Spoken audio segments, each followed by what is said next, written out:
Errado.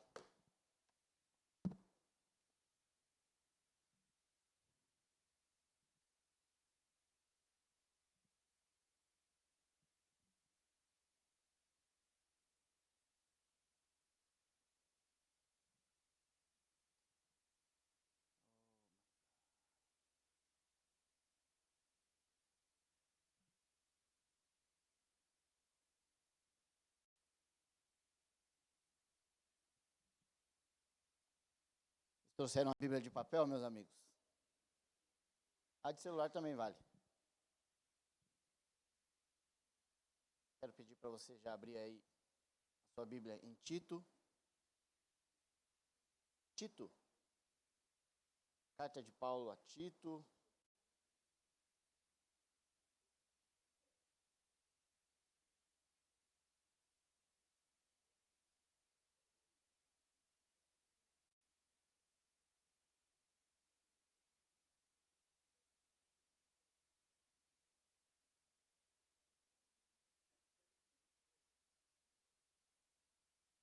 Sumiu aqui o meu negócio. Não.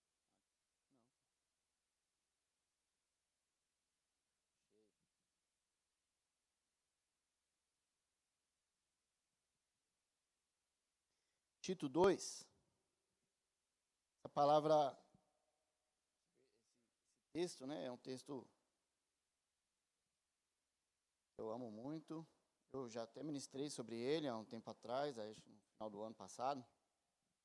Mas hoje a gente vai analisar ele de uma outra perspectiva. Vamos fazer a leitura? Tito 2, do 11 ao 14. Vocês acharam? Diz assim, ó. Porque a graça de Deus se manifestou, trazendo salvação a todos. Ela nos educa para que, renegada a impiedade e as paixões mundanas, vivamos neste mundo de forma sensata, justa e piedosa, aguardando a bendita esperança e a manifestação da glória do nosso grande Deus e Salvador Jesus Cristo. Ele deu a si mesmo por nós, a fim de nos remir de toda a iniquidade e purificar para si mesmo um povo exclusivamente seu, dedicado à prática de boas obras. Jesus, nós te agradecemos pela sua bondade, pelo seu amor, pela sua graça, pela sua fidelidade. Jesus, te agradecemos por tudo que o Senhor tem feito nas nossas vidas e te agradecemos pela sua palavra. Pedimos, Senhor, que o Senhor fale aos nossos corações, Senhor, porque nós precisamos de você. Nós precisamos ser moldados pela sua palavra. Precisamos ser realinhados pela sua palavra. Senhor, que a unção do seu Espírito venha sobre nós, para nos moldar, para nos dar a revelação da sua palavra e da sua vontade para as nossas vidas, em nome de Jesus. Amém? Então, a graça de Deus, pela qual nós vimos no versículo 11, é o motivo pela qual nós estamos aqui. Amém? A gente precisa avançar em conhecer, inclusive a nossa palavra, o nosso direcionamento de Deus para esse tempo, para esse ano, é que nós devemos avançar. Devemos avançar, amém? E um assunto muito complexo, que nós achamos que nem tanto assim, que nós precisamos avançar em conhecimento, entendimento, é sobre a graça do Senhor. É sobre entender o que realmente ela significa na sua plenitude. Aquilo que Deus deseja comunicar conosco através da sua graça. Para a gente percorrer por esse texto aqui, entender direitinho, em relação à graça do Senhor, nós vamos fazer 3 perguntas para nós. A primeira é, o que é a graça de Deus? A segunda é, como ela se manifestou, como a gente viu no texto. E como ela nos ajuda em nossa vida. Esse texto, ele fala sobre a bendita esperança, sobre, ele tem um contexto escatológico, porém ele também tem um contexto prático. E para a gente começar a ver aqui, no versículo 11, o primeiro ponto que a gente precisa destacar é que a graça apareceu. Amém?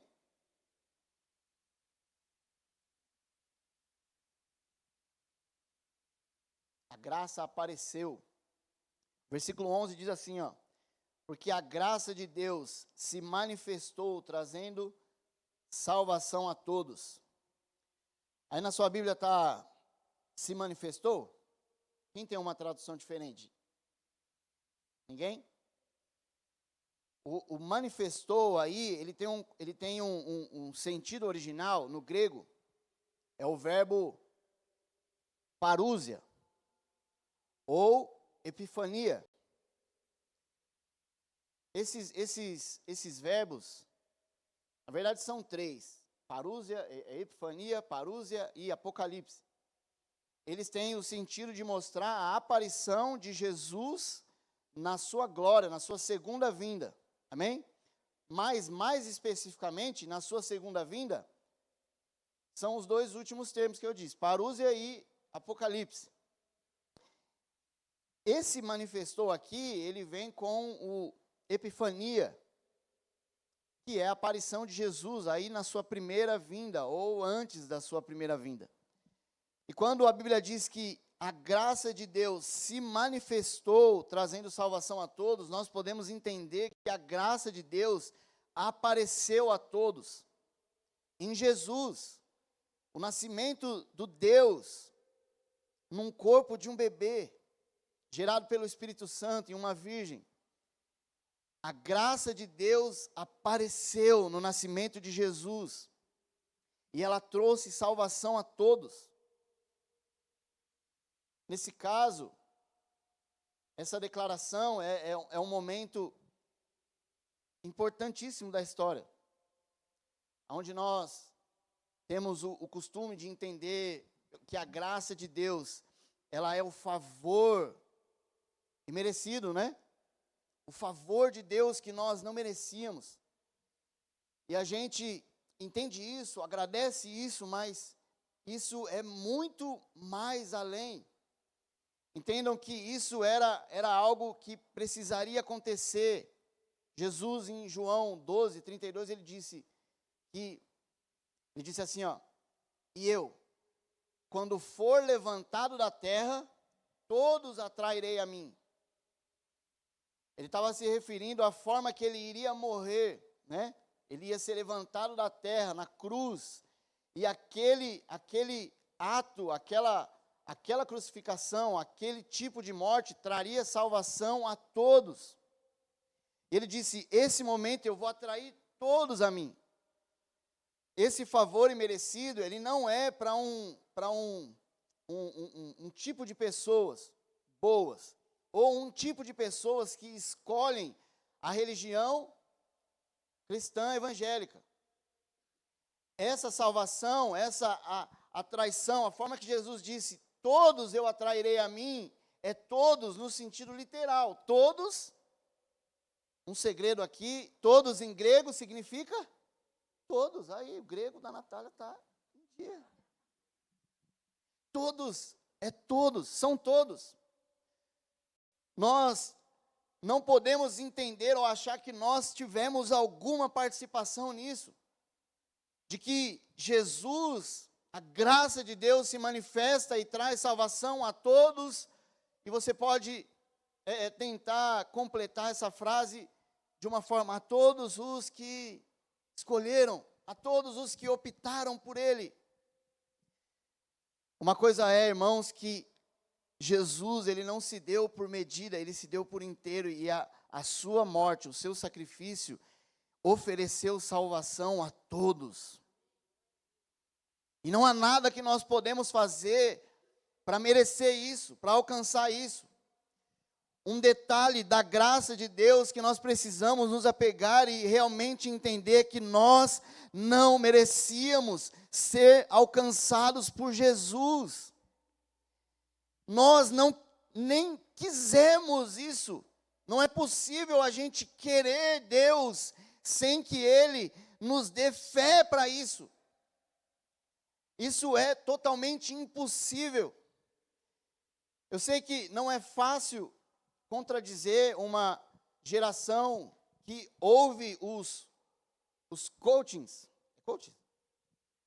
os coaches, que dizem, você consegue, você é a,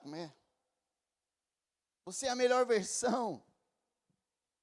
E é que quando o Haroldo fala é mais fácil, né? Porque ele tem o fator da idade, que lhe compete a autoridade para falar o que ele quiser. E ninguém acha ruim. Mas é muito real quando ele diz, você deve olhar no espelho. Então eu vou dizer como ele falando, daí você não fica bravo comigo. Você deve olhar no espelho de manhã, e ao contrário dos coaches, que diz, você consegue, você vai vencer. Você vai vencer é bíblico, mas você é bom. Você deve olhar no espelho e dizer todos os dias, eu sou um miserável.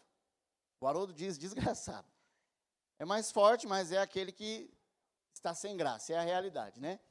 Eu sou um desgraçado e eu preciso de Jesus. Parece cômico, irmãos. Mas isso precisa ser real em nós.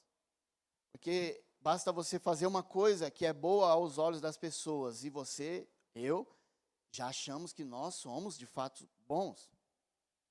De fato, nós somos pessoas que se diferenciam das outras, porque você é bom, você fez coisas boas. Mas as coisas boas que nós fazemos não nos dá o direito a sermos salvos por Jesus. Amém? As coisas boas que a gente faz é porque Deus está dentro de nós. E tudo que aparece bom para fora, para as outras pessoas, é uma semente divina que está dentro de você. Nós só temos egoísmo, ruindade, maldade no nosso coração. Não sou eu que diz, mas a Bíblia nos trata dessa forma. Você pode abrir lá em Romanos 3, é bem pertinho aí. Hoje nós vamos ler a Bíblia.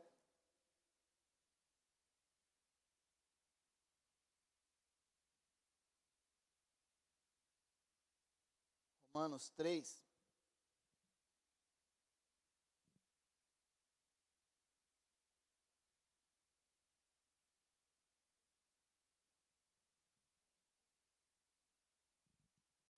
Vamos ler, falta eu, né? Vamos ler do 9 ao 12.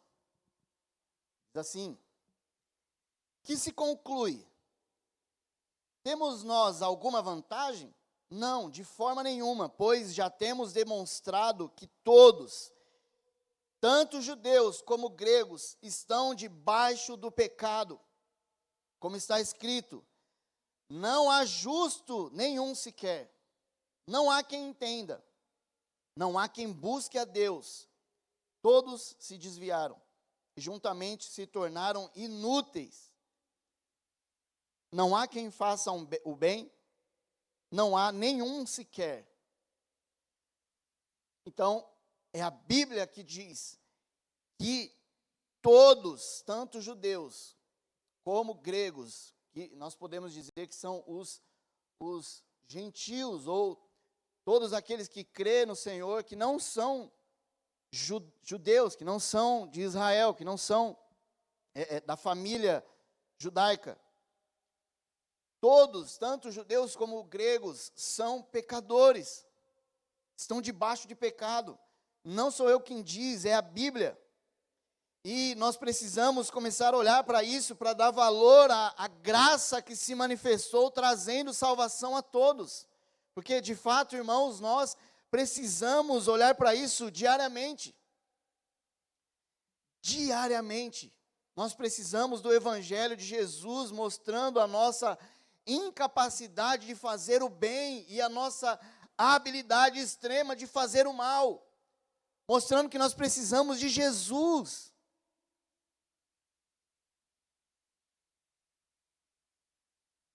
O próximo versículo de Romanos é o versículo 20. Diz assim, versículo 20: porque ninguém será justificado diante de Deus por obras da lei, ou seja, por merecimento. Se você for bonzinho, se você der o seu dízimo, se você vir aos cultos todos os domingos, se você não roubar, não furtar, se você não mentir, essas coisas são boas em si mesmas, mas elas não lhe dão direito ao reino de Deus, elas não te justificam diante de Deus, elas são mortas diante de Deus. Pois pela lei vem o pleno conhecimento do pecado. Então, o que significa isso? A lei de Deus foi dada a Moisés para ser dada lá a todo o povo, para que eles pudessem olhar para aquilo e cair em si de que eles não conseguem cumprir toda a lei.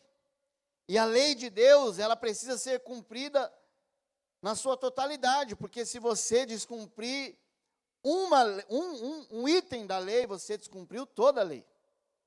Então, por isso, nós não conseguimos ser justificados diante de Deus por obedecer a Deus, porque a desobediência é o nosso forte. Amém? Concorda? Não adianta você resistir a isso. A desobediência é o nosso forte. Concorda, meus irmãos? Vocês estão assim, no fundo eu sou bom, irmão. No fundo, você não me conhece direito. Mas Deus conhece, e Ele falou aqui. Todo mundo é ruim. Você diz, quando Paulo escreveu isso, eu não tinha nascido. Mas, que vergonha. Nós temos essa facilidade de desobedecer. Lembra lá no Monte Sinai, Moisés subiu e Deus estava lá falando a lei. E Deus tinha acabado de se manifestar de uma forma gloriosa para aquele povo, dizendo, olha, vocês são um povo exclusivamente meu, a nação sacerdotal e tal, e aí o povo lá, Moisés subiu. Quando Moisés desceu, eles já tinham feito um Deus para eles. Cara, o ser humano é demais, eles são muito profissionais, nós, né? Muito profissionais em desobedecer, em errar, em pecar, é muito fácil. Você não tem dificuldade em pecar. É porque você tem o Espírito Santo e aí você, puxa vida, a luz vermelha acende, mas essa luz vermelha, ela acende diariamente, várias vezes. Porque nós fazemos isso como profissionais. É fácil você se voltar ao erro, se voltar em rebelião ao Senhor por causa da nossa humanidade caída. Você pode dizer assim, mas eu não tive culpa. Tá bom, a culpa foi lá do homem, lá no Éden. Mas nós arrastamos isso para a nossa vida. Mas existe uma boa notícia. Amém. Versículo 21 de Romanos 3. Mas agora, sem lei, a justiça de Deus se manifestou. Olha a palavra manifestou de novo. Então vamos dizer assim, a justiça de Deus apareceu. Amém? Sendo testemunhada pela lei, porque a lei falava sobre a aparição dessa graça, mesmo não estando muito claro para eles, a lei já dizia, testemunhada pela lei e pelos profetas, é a justiça de Deus, mediante a fé em Jesus Cristo, para todos e sobre todos os que creem, porque não há distinção, pois todos pecaram e carecem da glória de Deus, sendo justificados gratuitamente por sua graça, mediante a redenção que há em Cristo Jesus, a quem Deus apresentou como propiciação no seu sangue mediante a fé. Deus fez isso para manifestar a sua justiça, por ter ele, na sua tolerância, deixado impunes os pecados anteriormente cometidos. Meus irmãos, a propiciação, essa palavra propiciação significa aplacar a ira. Aplacar a ira de Deus. É como se a ira de Deus precisava ser derramada sobre todos os que pecam. Ou seja, toda a humanidade, todos os homens da terra, tudo era alvo da ira de Deus. Deus estava reservando um dia para derramar a sua ira sobre todo o pecado, sobre todo ser humano. Mas Jesus, a quem Deus apresentou como propiciação, ele entrou na frente. Ele aplacou a ira de Deus. E Deus lançou sobre Jesus toda a sua ira naquela cruz. Sabe aqueles filmes onde existe eu assisti até ontem, do Chris Kyle, chama O Sniper Americano. Já ouviram falar? Esse filme é uma história real de um homem que ele, na guerra do Iraque, ele matou mais de 180 pessoas na guerra. Qual era o papel dele? Ele era um sniper, ele protegia de cima dos prédios a tropa, né, que ia no chão, pelo solo, invadindo as casas para poder achar terroristas ali, assim. Esse homem tinha dentro dele um espírito de que ele deveria fazer tudo para proteger o outro. Isso foi enraizado nele desde criança. O pai dele ensinava ele. Se você não assistiu, assiste esse filme. Ele fala muito sobre isso. Isso tem uma conotação de sacrifício. O pai dele diz: ou você vai ser pastor, ou você vai ser ovelha. E nessa casa eu não crio ovelhas, eu crio pastor. E ele foi criado assim. Então ele protegia o outro, ainda que a vida dele custasse. Ele passou anos fora de casa na guerra. Ele vinha em incursões para visitar a família. Mas ele dedicou toda a sua vida na guerra. Ele foi um herói americano. Esses dias fez tantos anos aí que ele morreu, não lembro tanto, mas apareceu lá para mim. E a história dele é muito, tem um sentido muito bíblico.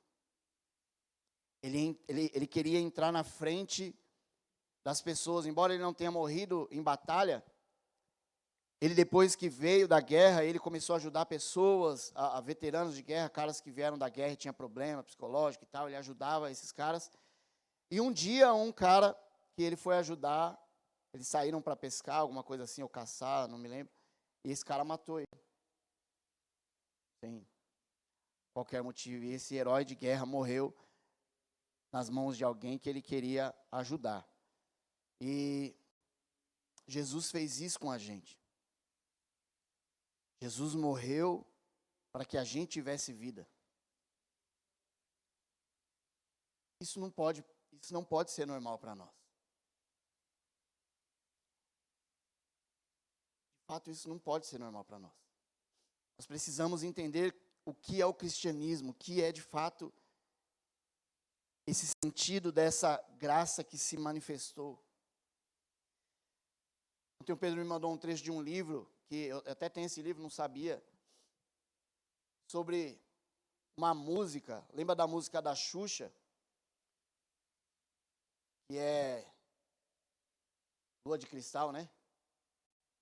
O cara lá disse: tudo que eu quiser, o cara lá de cima vai me dar. Intimíssima de Deus. O cara é demais, né? Chamar de você já é agora, o cara já é demais. Mas o cristianismo que a gente tem hoje e que nos atrapalha muito no entendimento da real graça e do real papel do Senhor na história, é que a gente acha que tudo o que eu quiser, o cara lá de cima vai me dar. Você não é mais um baixinho da Xuxa. Nós precisamos avançar. A gente precisa amadurecer. A gente precisa sair desse nível, irmãos, de que você é um bebê, me dá, Deus, me dá. Deus não é isso, irmãos. Deus deu o seu filho para que a gente estivesse aqui. Esse versículo, ele tem me ferido muito, porque a graça de Deus se manifestou trazendo salvação a todos. Ele nem pergunta quem quer, quem merece, quem não merece. Ele ofereceu salvação a todos. Foi um sacrifício perfeito. Esse é o significado da graça de Deus. A graça de Deus se manifestou no corpo de um homem que era 100% homem, mas 100% Deus. Ele não tinha pecado, ele não viu pecado, ele não pecou na sua passagem por essa terra. E na cruz ele recebeu todos os pecados. Pensa você que quando peca fica mal, fica triste, fica, arrependido. Você sente a dor do arrependimento, a dor da culpa. Mas pensa em um ser que nunca pecou, ele não sabe o que é arrependimento, ele não tem pecado. De uma só vez ele recebeu toda a dor do pecado na cruz. De uma só vez ele recebeu todas as doenças na sua carne, ele adoeceu. Isaías 53 diz que Deus agradou enfermá-lo ou moê-lo. E isso ele fez, e ele olhava para você, para mim, naquele dia, ele olhava para nós, nos nossos olhos, como uma demonstração de amor, dizendo: olha, eu me ofereço porque eu quero, e não é porque vocês merecem ou são legais, bonzinhos, eu faço isso por amor, vocês precisam ser religados ao Pai, é a única chance de vocês.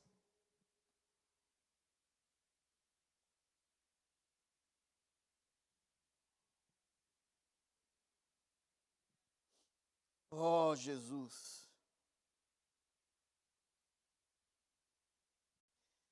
Isso precisa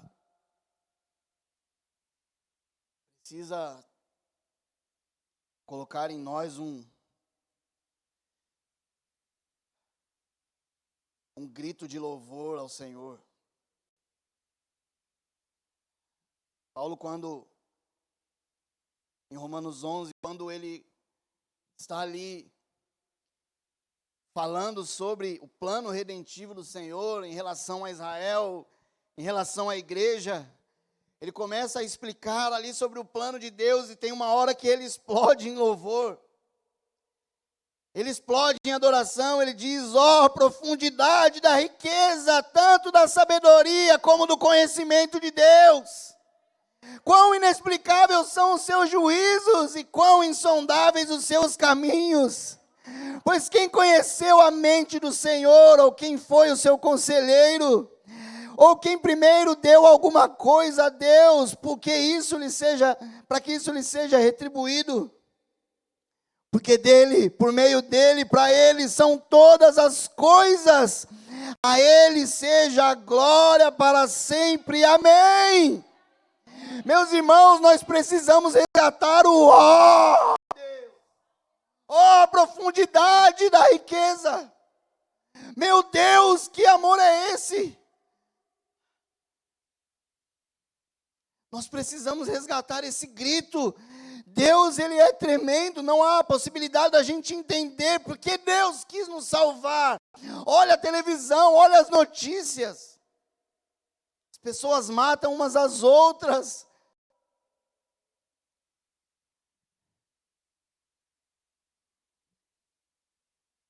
O outro ponto é a educação da graça. Pedagogia da graça. O versículo 12 diz: ela nos educa para que, renegadas a impiedade e as paixões mundanas, vivamos nesse mundo de forma sensata, justa e piedosa. Alguém tem uma tradução que diz de forma sóbria? Alguém? Não, né? Almeida século 21, ninguém tem, né? Mas vamos lá. A graça que se manifestou e trouxe salvação a todos, ela nos educa. Amém? E tem o sentido original, hoje o grego está demais, hein? Abusando do grego. Essa palavra educa, no grego, tem o significado, ela se diz assim, ó, paideia.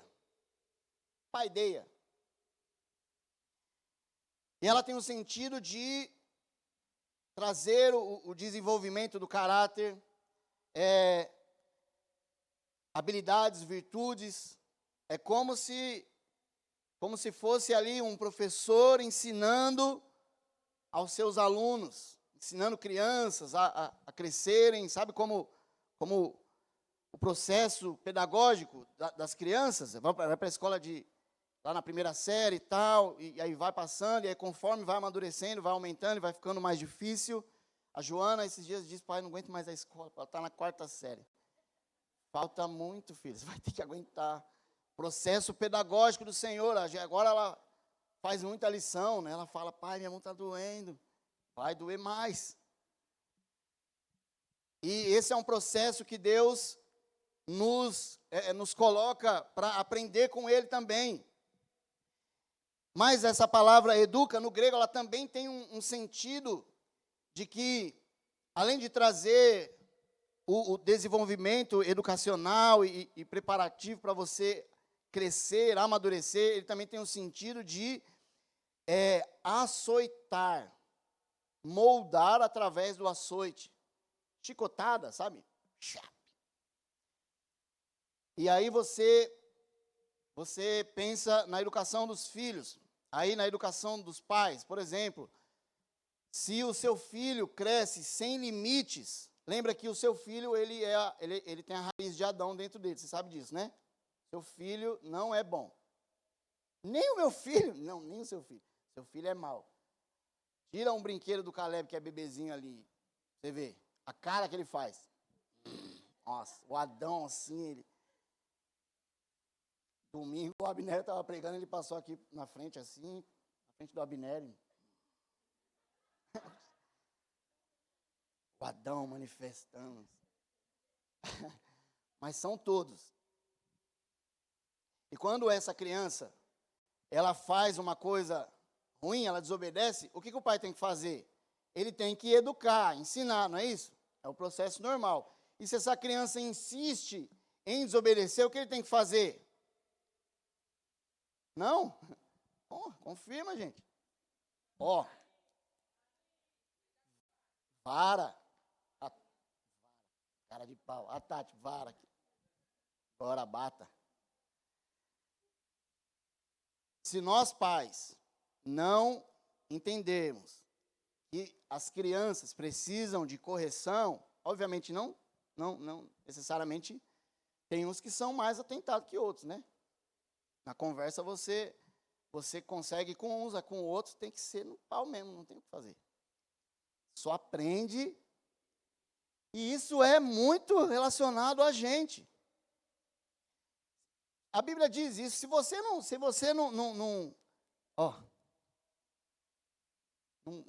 educar seus filhos com vara, se necessário, lá na frente ele vai sofrer. Porque lá na frente ele vai encontrar um mundo que vai querer dar educação para ele.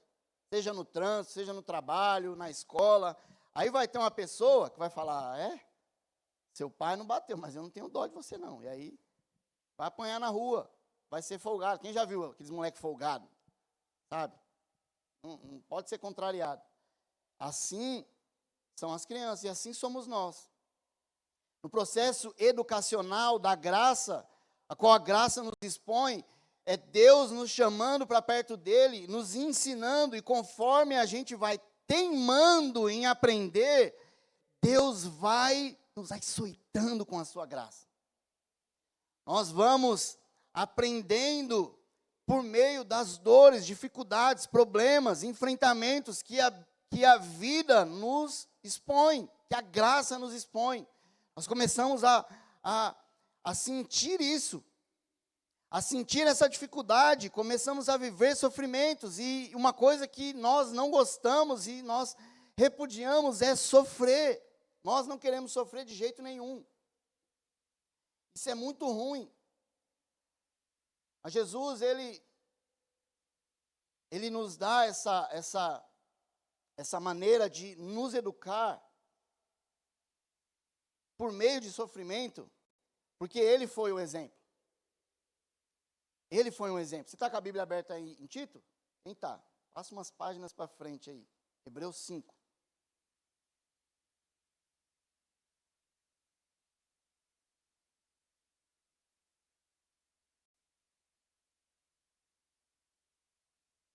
Hebreus 5, 7 diz assim, ó. Ele, Jesus, nos dias da sua carne, tendo oferecido com forte clamor e lágrimas, orações e súplicas a quem podia livrar da morte, foi ouvido por causa da sua reverência. Agora olha o 8. Embora fosse filho, aprendeu a obediência pelas coisas que sofreu. Jesus, embora fosse filho, aprendeu a obediência pelas coisas que sofreu, e tendo sido aperfeiçoado, tornou-se o autor da salvação eterna para todos os que lhe obedecem. Irmãos, o próprio Jesus aprendeu a obediência por meio das coisas que sofreu. E nós não queremos sofrer. Nós não queremos passar pelos processos da educação de Deus, da educação da graça sobre nós. Nós precisamos dar valor a isso, irmãos. Deus não salvou ninguém para que nós fôssemos apenas salvos e a gente não amadureça no decorrer da nossa caminhada com Ele. Se Jesus, Ele sofreu, Ele aprendeu a obediência por meio das coisas que sofreu, e nisso Ele foi aperfeiçoado. Olha, Jesus foi aperfeiçoado. Pensa, o Deus perfeito foi aperfeiçoado por meio das coisas que sofreu. Então nós precisamos entender que a graça, ela nos educa para que a gente cresça, para que a gente amadureça. As formas que Deus faz para nos educar, seja os açoites, que obviamente os açoites da graça não é literal, Deus não bate na gente, Ele nos expõe, vocês entenderam, né? Ele nos expõe a dificuldades, a sofrimentos, a barreiras, para que a gente aprenda. E tudo isso é para que a gente avance, para que a gente cresça. E o último ponto, terceiro, é que nós somos um povo exclusivamente dele. No versículo 14, a Bíblia diz assim, ó: Ele deu a si mesmo por nós, a fim de nos remir de toda a iniquidade e purificar para si mesmo um povo exclusivamente dele. Jesus deu a si mesmo para um propósito. Para um propósito. Ele se deu, ele foi como uma ovelha muda, ele foi porque ele quis, ele se deu a si mesmo para purificar para si mesmo. Para nos remir de toda iniquidade, para purificar para si mesmo um povo dele. Exclusivamente dele e dedicado à prática de boas obras. Aí sim, nesse ponto, depois que nós entendemos que nós fomos justificados pela graça de Jesus, mediante a fé, nós fomos salvos. Nós agora estamos sendo educados pela graça. Nós estamos passando por sofrimentos e dificuldades, porque a graça de Jesus está nos expondo a esse sofrimento para que a gente amadureça, para que a gente seja aperfeiçoado. Agora ele está dizendo que ele se entregou a si mesmo para que nós fôssemos livres ou remidos de toda iniquidade, purificados para ser um povo totalmente dele, dedicado à prática de boas obras. Um cristão que está passando por todas essas etapas, ele vai ser uma pessoa que pratica boas obras. Por quê? Porque ele é um cara que ele foi salvo, ele sabe disso. Ele está totalmente radiante. Jesus me salvou porque eu não sei, porque eu não mereço.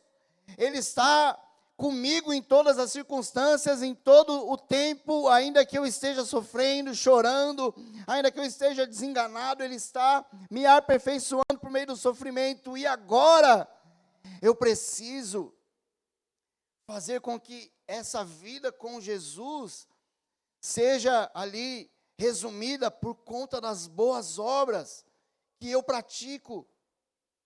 Não dá para você só conhecer uma pessoa cristã porque ela vem na igreja, ou porque você sabe que ela vai na igreja, porque ela não tem uma obra boa, uma obra parecida com Jesus. Ela não tem uma atitude que revela que essa pessoa é diferente, que essa pessoa é amável, que essa pessoa é hospitaleira, que ela é amorosa, que ela é misericordiosa. Ela não tem uma coisa. Pessoas que não mudam em nada, passam ano, sai ano, elas não mudam em absolutamente nada, não aprendem. Cara, é a mesma coisa de você ter um homem adulto com uma mentalidade de criança, um adolescente chato, rebelde, resmungão, que não avança, não pratica boas obras. O que significa? Ele parou em algum lugar, ele só foi salvo, e ele foi salvo por causa de Jesus. Ele não está passando pelo processo educacional do Senhor. Alguma coisa, irmãos, a igreja de Jesus precisa abrir a sua mente para entender que é um processo, e esse processo termina na igreja plena, todo mundo maduro, todo mundo no pleno conhecimento de Jesus. Não dá para a gente ficar do mesmo jeito.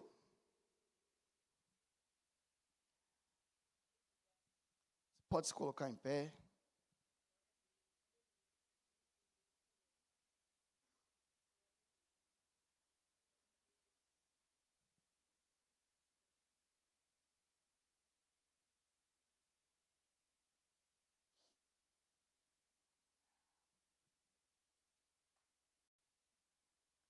Nós precisamos dar uma resposta a isso, meus irmãos.